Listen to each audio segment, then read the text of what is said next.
Hello, everybody joining today. For those who don't know me, my name is Tara Elzingre. I'm really delighted to see you here today. I think this is one of my most important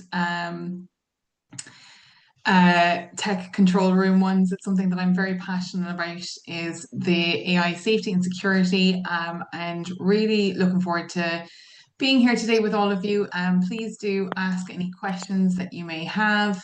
Um, and I could just ask you all as well to put yourselves on mute if you don't mind. But yes, please do put any questions that you have into the chat as well. So we're just talking about AI safety today. We're going to be going over a few things, and we have a guest speaker coming in as well at the end. Alan is going to talk us through his platform as well. So really looking forward to that. So for those who don't know me, my name is Tara Elzingre. I'm a qualified purple person. That means I take my business acumen as well as my tech know-how and translate this to help you understand what you can do within your business to really, I suppose, kind of move the needle with AI. And this year alone, I've trained over 2,000 people across Google, Vodafone, Enterprise Nation, small business Britain, as well as a few others. So really proud of everything that I've managed to achieve this year. And I think AI literacy is something that is just really paramount for people to learn about this year. So why are we here today? Most business owners are unknowingly training their AI wrong. And this is not to scare you. I don't believe in scaremongering, but it is just simple facts. We're trying to do things because we want to protect ourselves and protect our businesses, but we could be potentially feeding incorrect information into AI simply because we're not understanding how to actually do it effectively. And this is what I want to hopefully help you achieve today, is learning a little bit more about that. Now, there is obviously a cybersecurity element to all of this as well. We all know that, I suppose, when it comes to cybersecurity, we want to make sure that people are not getting information from us. And when you are handing over information to an AI, it is really important to understand where you're putting that information and where that information is being stored by the vendors, by the digital tools, etc. So what I really want to make it very, very abundantly clear today is, what are you putting into your AI today? And then what comes out of it? Are you checking that? Are you verifying those facts and figures? Are you verifying the information that you're getting out of it as well? And what you trust it to handle. So what information are you passing over to it, and what are you getting out of it?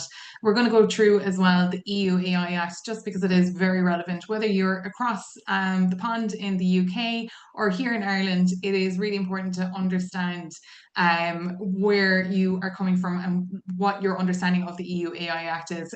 Still a very, very grey area at the moment.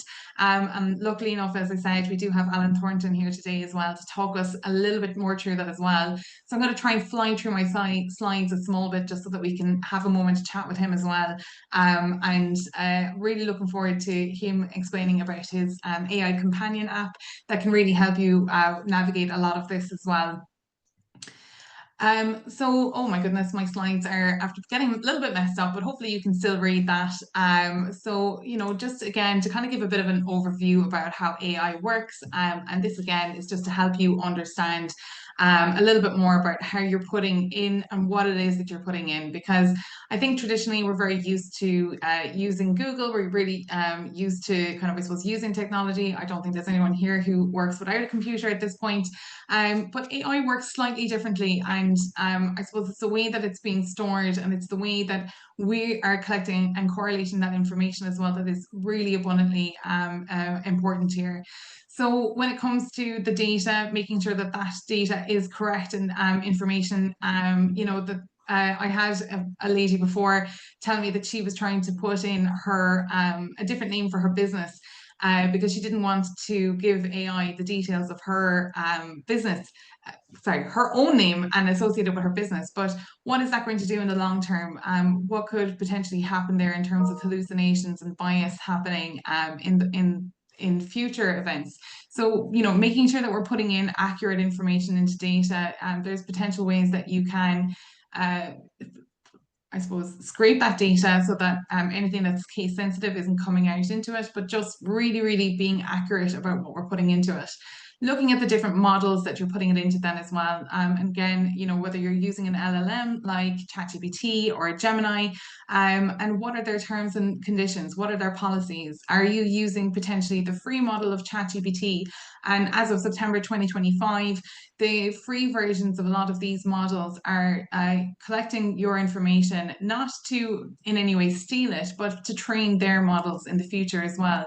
So they could be taking potential ideas that you have, your tone, the way that you're phrasing things to help train their models after. So when you're putting information in about your own business and potential data that you have collected into it, are you understanding where that information is being stored? And are you potentially better off protecting yourself by looking at paid premiums in order to keep that data safe and keep it away from things that you don't want it to train or you don't want it to become public?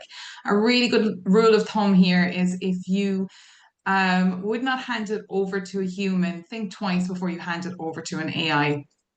And then obviously we've got the output, and we'll talk a little bit about the expert in the room and making sure that the expert in the room is uh, ensuring that that output is accurate, is correct, that they've taken the data, they've done what they're meant to be doing with the model in terms of logic and reasoning, and the output is actually accurate as well. And making sure that you're not putting any information potentially on your own website or in your content, or even client data, etc., that could potentially be incorrect or causing any harm.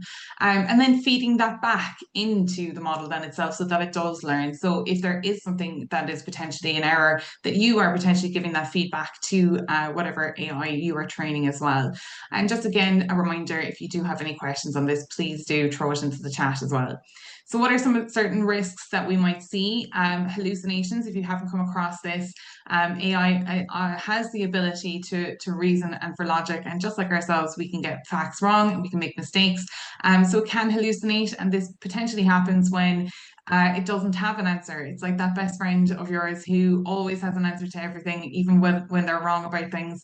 Or not just ChatGPT, but AI in general can act like this as well. If it doesn't have an answer, it tries to make up the answer.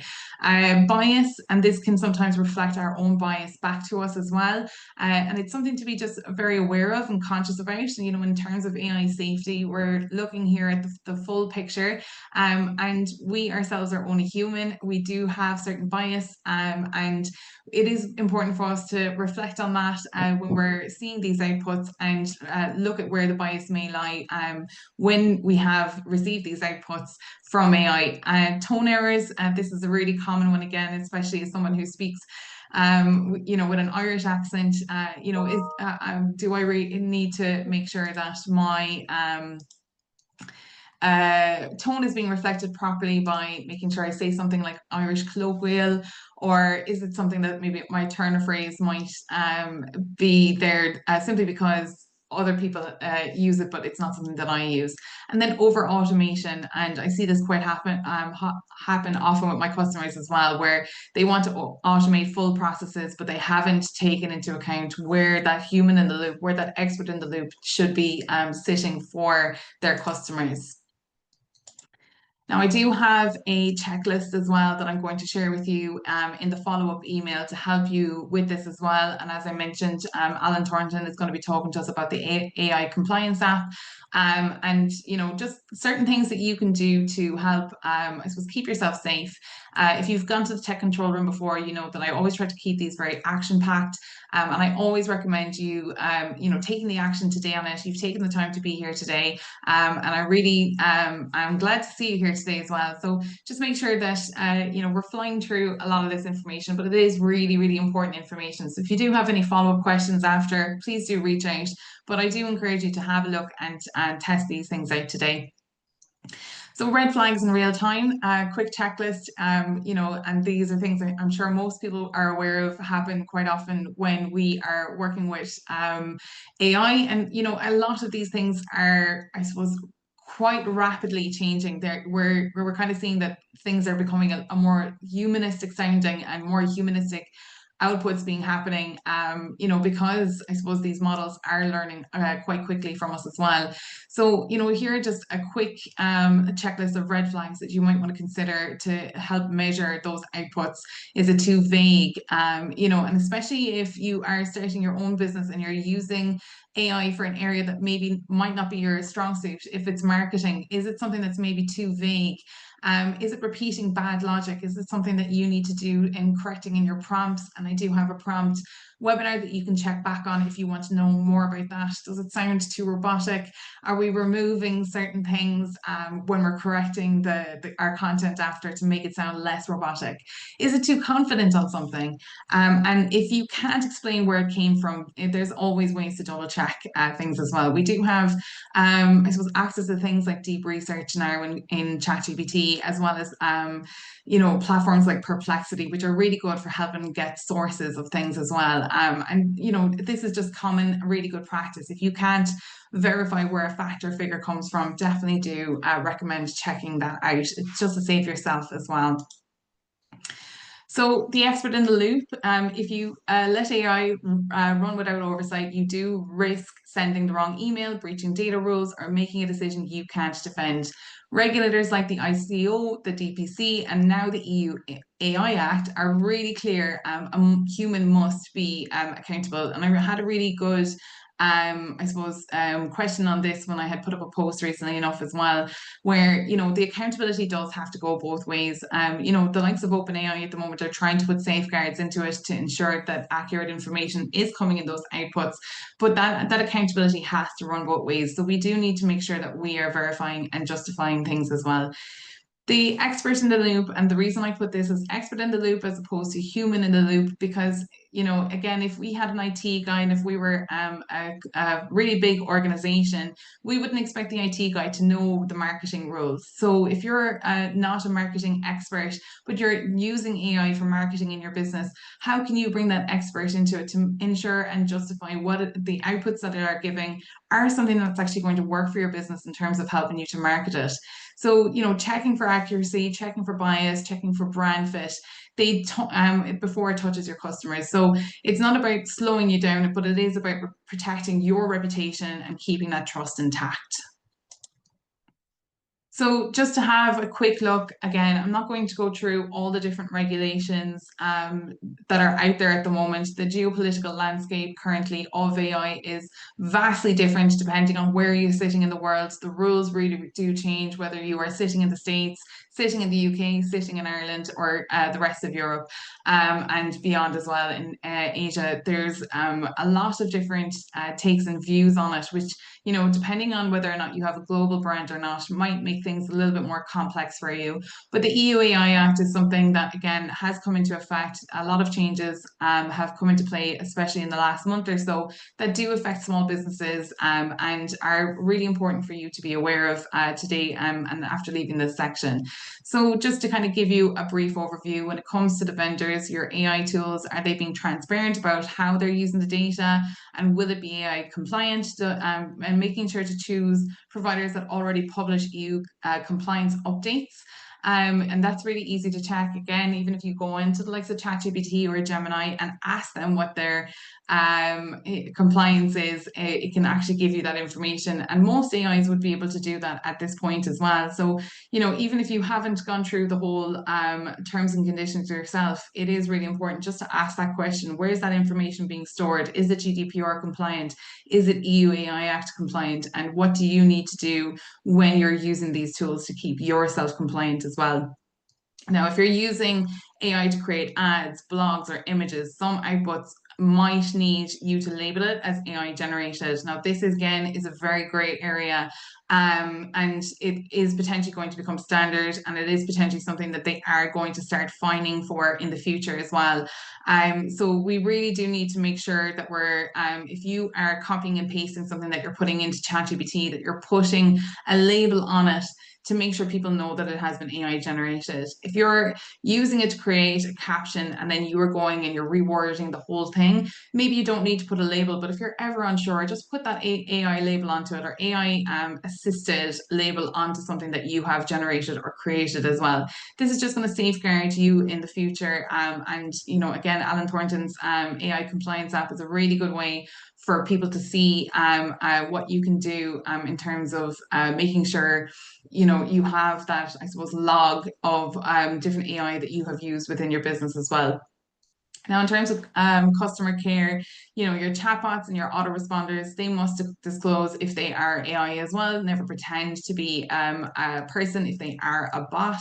And just as well, again, making sure that if you are putting any customer information into an AI, that you are protecting their privacy and you're protecting their information as well, that you're not just giving all of their details in because you want to reply to a complaint that they've made or a HR issue or maybe a sales agreement that you're trying to create using AI. So just really being careful on what information you are feeding AI as well. And again, just to kind of say that golden rule, you know, if you wouldn't pass that information over to a human, think twice before you hand it over to an AI. We need to keep records again when we're doing our sales and our CRM. Any AI scoring in terms of like prioritization, customer segmentation must be explainable and non-discriminatory. Again, this is also a kind of a crossover between GDPR. If someone requested the information that you have on them due to GDPR, would you be happy to show the customer that information as well? So it's just something that, again, to consider, you know, what are the criteria there and where bias may be coming up within your own, I suppose, systems and procedures with that as well. And again, just to mention, you know, the content side of it, we've obviously got a lot of deep fakes happening, our hyper realistic AI imagery. These, again, are other areas where we really do want to see, I suppose, that labeling going on more and more. The AI pivot, it's a crossover from CapCut. Recently, I saw that it can create videos that are kind of like showing you that reviews from customers, but they're actual AI agents. I mean, you know, in terms of transparency and things like that, you know, are these things that you can see yourself using in your business? And, you know, where's the trust going to be built up with your own customers as well? So it's just really important to consider that when you're looking at all these different things, and just being able to explain how decisions were made, being able to show that you brought in your own constructive reasoning with this and that you are keeping the human in the loop, and the expertise human as well. So just to re-emphasize that again, what not to share with AI, and if you want to share, if you wouldn't share it with a human, think twice before sharing it with an AI. Confidential information, client data, payment or passwords, IP, and original frameworks. Now, again, this I would say there are definite ways that you can share this information, any of these, with AI, but it is about understanding what model you're using to do this with and how you're putting that information in. Are you maybe using a temporary chat on ChatGPT so that information is not being stored? Are you potentially using your own database in a very secured way? And again, if you wanted to work with me, I could show you how to do that so that you are not training the LLMs, but you're still able to use that LLM's power and resources without actually sharing any of that confidential information and data. We're obviously seeing now as well the use of agents, and if you haven't actually played around with some of the agents, they're absolutely incredible. They can do amazing things, up to and including making payments for you or signing into your different platforms, etc. So you could even get an agent to create a post for you on LinkedIn and give it your LinkedIn password and get it to sign in to LinkedIn for you. Now, this is fantastic. You can see where this is all going, and you can also understand why we're talking about it today as well. With agentic AI becoming more and more relevant, you know, how are we allowing these agents to be autonomous and to make these decisions for us, but also protecting our businesses, protecting ourselves from potential, you know, I suppose cybersecurity issues, as well as, you know, information that we don't want to have leaked out there. And again, IP and original frameworks.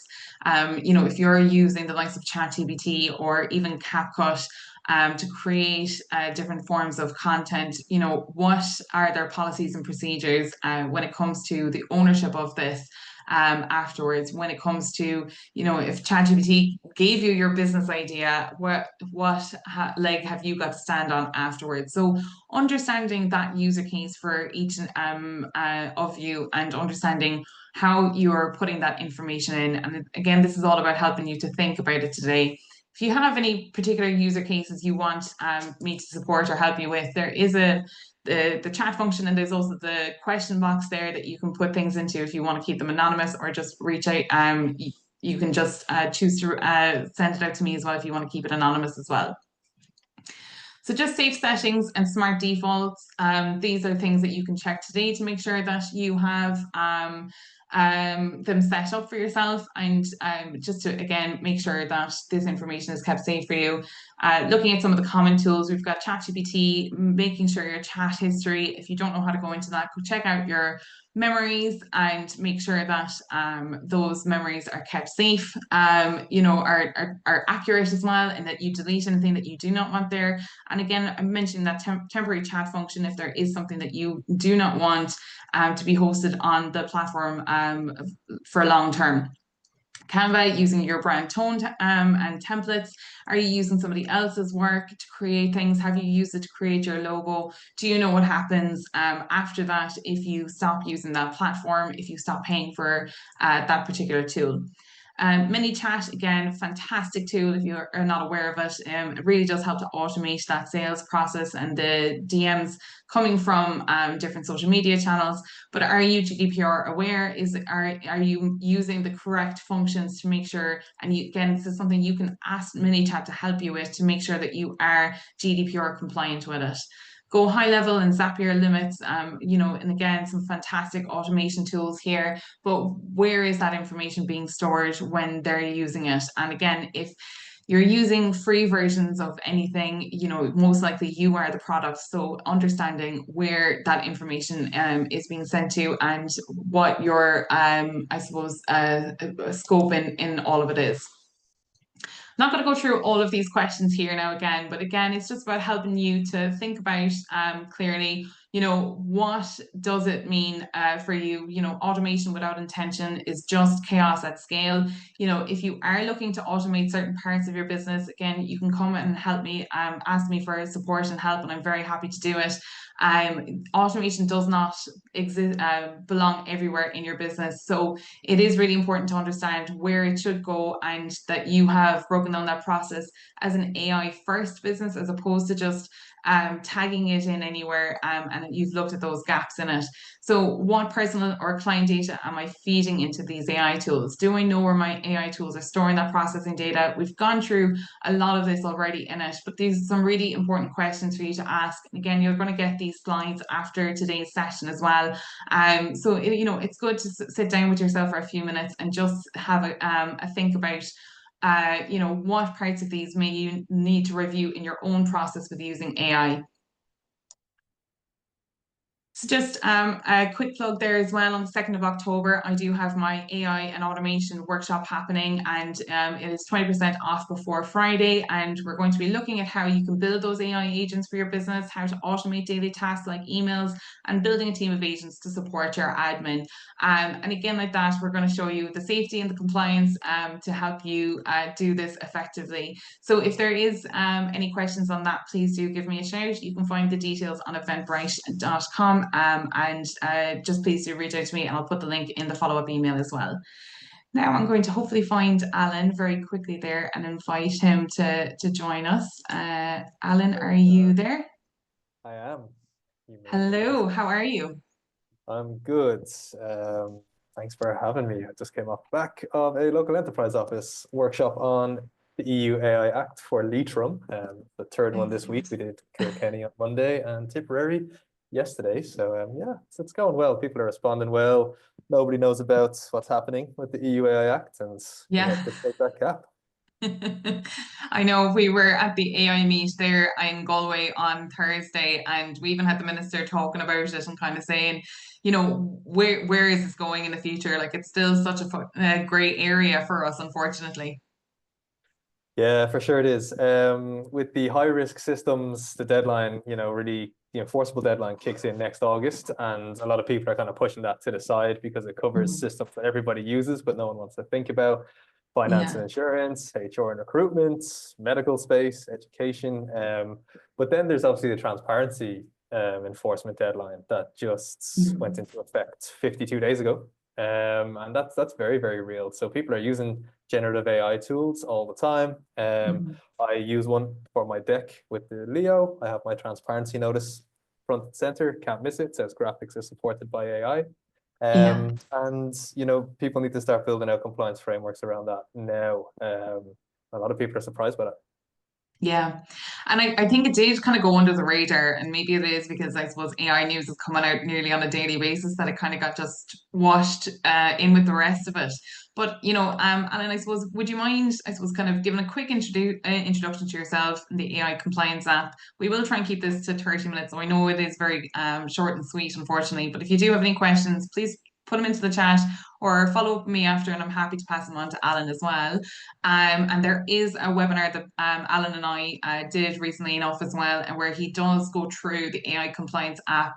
And I will be putting that into the follow-up email as well. And you can find that on taraelzingreconsultancy.com as well as on YouTube.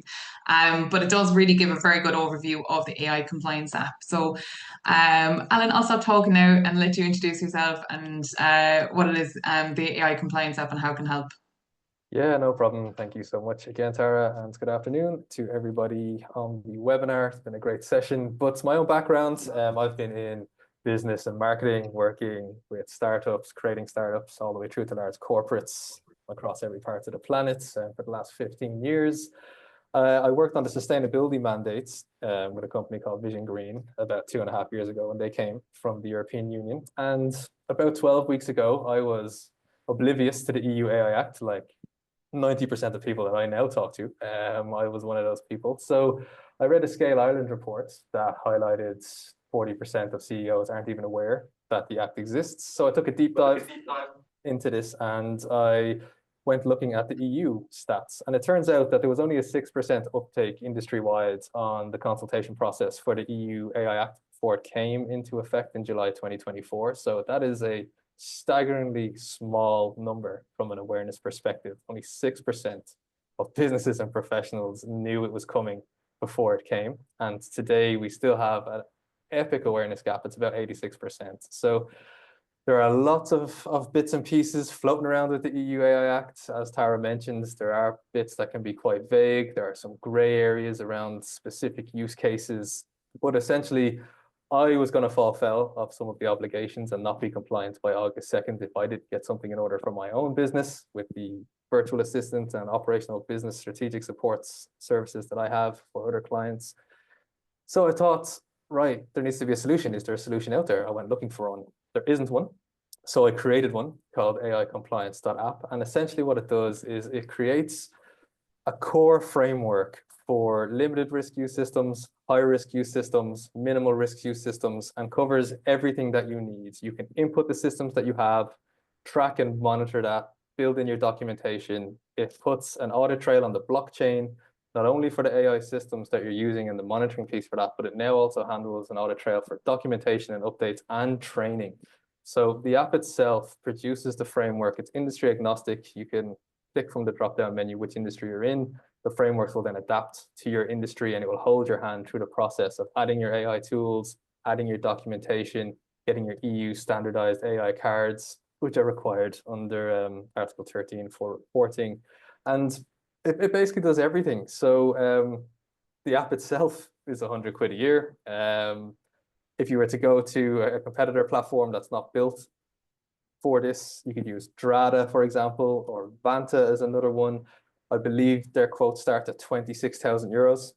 All of the templates that they will offer are in our product for 100 quid a year. And it will hold your hands through the process, building out those monitoring and logging human oversight pieces, creating that audit trail that you can just one click at the EU standard in a machine readable or human readable form. And that's kind of the short and sweet version of it. It does a lot more. I could talk about it for hours, but that would just be a waste of everybody's time. But essentially, it's a solution built to get people sort it out with something that is a massive headache, because I saw it with the sustainability piece, and with the AI piece, it's even worse. And, you know, Yeah. people are barely sorted with GDPR from 2018. And they kind of Yeah. ask, is this an extension of that? It will actually be the other way around. The AI Act will absorb GDPR. You'll start seeing DPOs Mm, leaning more into the EU AI Act, with the GDPR piece just becoming part of it, as opposed to the other way around. So yeah, very yeah. interesting times ahead. Yeah, it is. And I really love using the platform because I think you've just made it so simplistic and easy to use, no matter what level of understanding you have with the EU AI Act and what your, I suppose, knowledge base of it is, because it can be quite, I suppose, where do I actually start from here kind of thing. So, one thing that I would ask, I suppose, Alan, before we hop off, and if anybody does have any questions, please do let us know. But what advice would you give to everyone here today, I suppose, on where to get started with the EU AI Act? So the very first thing, if you don't know anything about it but are worried about having a compliance debt gap in your business, is to do an inventory, 30-minute quick inventory check of the AI systems that are being used in your business, how they're being used, and then you can expand on that, you know, if you have time in that 30 minutes, to ask, what vendor systems am I using? And Yeah, like you mentioned earlier today, to get that sorted out. So once you have that list in place, you can go off and find solutions to set up the frameworks. You know, like I yeah, said, you can use the companies out there, or you can use the AI compliance app, you know, okay, whatever you want to do. But, you know, obviously yeah. we're hoping to provide the solution to make life easy for people. That's all we want. Like, it's I'm part of I'm in the headache with everyone else. So just endeavor to help, you know, alleviate for people without raiding their wallets. That was the ambition. Fantastic. And listen, I will put a link as well into the AI compliance app into the follow-up email. And I will also put in the webinar that we did, because we did a fantastic overview showing all the functions of that as well. So that's there if you are interested in it. Thanks everyone for being here today. I know we went slightly over, but it was definitely an interesting one again. So thanks everyone for being here. Jane, very quickly, no, unfortunately, the Enterprise Nation networking events have been postponed or cancelled for the time being. I don't know when they're going to be coming back up again, but as soon as they do, I will reach out and let you know. Thanks everyone, and thanks again, Alan, for jumping on here today. I really do appreciate it. And yeah, again, if you have any questions for myself or Alan, please do not hesitate to reach out. Cheers. Have a great Take week. care now.